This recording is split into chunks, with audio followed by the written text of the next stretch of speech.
ನಮಸ್ತೆ ಗೆಳೆಯರೇ, ನೀವು ಶಿಪ್ನಲ್ಲಿ ಜಾಬ್ಸ್ ಅಪ್ಲೈ ಮಾಡಬೇಕು ಅಂತ ಹೇಳಿದ್ರೆ 10th ಪಾಸು, 12th ಪಾಸು ಮತ್ತು ಎನಿ ಡಿಗ್ರಿ ಕೂಡ ಆಗುತ್ತೆ. ಜೊತೆಗೆ ನೀವು ಕೆಲಸದ ಅನುಭವವನ್ನು ನೀವು ಹೊಂದಿರಬೇಕು. ಯಾವುದಾದ್ರೂ ಒಂದು ಒಳ್ಳೆ ಹೆಸರಾಂತ ಹೋಟೆಲ್ ಇಲ್ಲ ಕಂಪನಿಗಳಲ್ಲಿ ನೀವು ಅನುಭವ ಪತ್ರವನ್ನು ಪಡೆದಿರಬೇಕು, ಅಂದರೆ ಎಕ್ಸ್ಪೀರಿಯನ್ಸ್ ಲೆಟರು.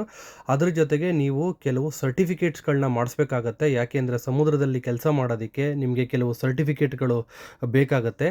ಆ ಸರ್ಟಿಫಿಕೇಟ್ಗಳು STCW 2010 ಅಂತೇಳಿ ಕರೀತಾರೆ. ಅದರಲ್ಲಿ 6 ಸರ್ಟಿಫಿಕೇಟ್ಗಳು ಬರ್ತವೆ.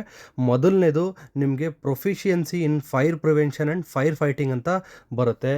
ಎರಡನೇದು personal safety and social responsibilities ಅಂತ ಬರುತ್ತೆ.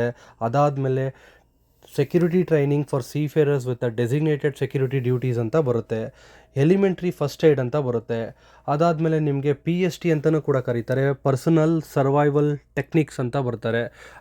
ಅದಾದಮೇಲೆ ನಿಮಗೆ ಕ್ರೌಡ್ ಮ್ಯಾನೇಜ್ಮೆಂಟು, ಆ crowd management passenger ship familiarisation ಅಂತಲೂ ಕೂಡ ಕರೀತಾರೆ. ಇದ್ರ ಜೊತೆಗೆ ಇಂಡೋಸ್ ನಂಬರ್ನ ಮಾಡಿಸ್ಕೊಬೇಕು. ಇಂಡೋಸ್ ನಂಬರ್ ಅದು licence, Indian national database of seafarers ಅಂತ ಬರುತ್ತೆ. ಇವೆಲ್ಲ ಸರ್ಟಿಫಿಕೇಟ್ಗಳನ್ನ ಮಾಡಿಸೋದಕ್ಕೆ ನಿಮಗೆ 18ರಿಂದ 20,000 ರೂಪಾಯಿ ಖರ್ಚಾಗುತ್ತೆ. ಬಟ್ ಪ್ರತಿಯೊಂದು ಸರ್ಟಿಫಿಕೇಟ್ಗಳು 5ರಿಂದ 10 ವರ್ಷ ವ್ಯಾಲಿಡಿಟಿ ಇರ್ತವೆ. ಸೊ ಹಾಗಾಗಿ ಈ ಸರ್ಟಿಫಿಕೇಟ್ಗಳೆಲ್ಲ ಆದಮೇಲೆ ನೀವು CDC ಅಪ್ಲೈ ಮಾಡಬೇಕಾಗಿ ಬರುತ್ತೆ, ಕಂಟಿನ್ಯೂಸ್ ಡಿಸ್ಚಾರ್ಜ್ ಸರ್ಟಿಫಿಕೇಟ್ ಅಂತೇಳಿ. ಅದಾದಮೇಲೆ SID ಕಾರ್ಡ್ ಅಪ್ಲೈ ಮಾಡಬೇಕು. ಸೊ ಇಷ್ಟು ಡಾಕ್ಯುಮೆಂಟ್ಸ್ಗಳು ಆದಮೇಲೆ ನೀವು myrclhome.com ಇದನ್ನು ನಾನು ಡಿಸ್ಕ್ರಿಪ್ಷನಲ್ಲಿ ಹಾಕಿರ್ತೀನಿ. ಇಲ್ಲಿ ಹೋಗ್ಬಿಟ್ಟು ನೀವು ಈ ಡಾಕ್ಯುಮೆಂಟ್ಸ್ಗಳೆಲ್ಲ ಅಪ್ಲೋಡ್ ಮಾಡಿ ನಿಮ್ಮ ರೆಸ್ಯೂಮ್ ಜೊತೆಗೆ ನಿಮ್ಮ ಪಾಸ್ಪೋರ್ಟ್ ಜೊತೆಗೆಲ್ಲ ಅಪ್ಲೈ ಮಾಡಿ. ಅಲ್ಲಿ ಎಲ್ಲ ಜಾಬ್ಸ್ಗಳು ಇರುತ್ತೆ. ಅದರಲ್ಲಿ ನೀವು ಆ ಸ್ಕ್ರೀನಲ್ಲಿ ಎಲ್ಲ ಪ್ರತಿಯೊಂದು ಯಾವ ಜಾಬ್ಗೆ ನಿಮಗೆ ಸೂಟಬಲ್ ಆಗುತ್ತೆ ನಿಮ್ಮ ಪ್ರೊಫೈಲ್ಗೆ, ಆ ಜಾಬ್ಗೆ ಅಪ್ಲೈ ಮಾಡಿ.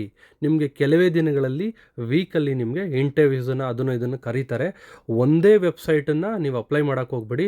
ನಾನು ಡಿಸ್ಕ್ರಿಪ್ಷನಲ್ಲಿ ಬೇರೆ ಏಜೆನ್ಸಿಗಳು, ಹೈರಿಂಗ್ ಏಜೆನ್ಸಿ, ರಿಕ್ರೂಟ್ಮೆಂಟ್ ಏಜೆನ್ಸಿಗಳೆಲ್ಲ ಹಾಕಿರ್ತೀನಿ. ದಯವಿಟ್ಟು ಅವ್ರಿಗೂ ಕೂಡ ನಿಮ್ಮ ಈ ಸರ್ಟಿಫಿಕೇಟ್ಸ್ಗಳು ಮತ್ತು ರೆಸ್ಯೂಮ್ ಎಲ್ಲ ಹಾಕಿದ್ರೆ ನಿಮಗೆ ಖಂಡಿತವಾಗಿಯೂ ಕೆಲಸ ಸಿಕ್ಕೇ ಸಿಗುತ್ತೆ.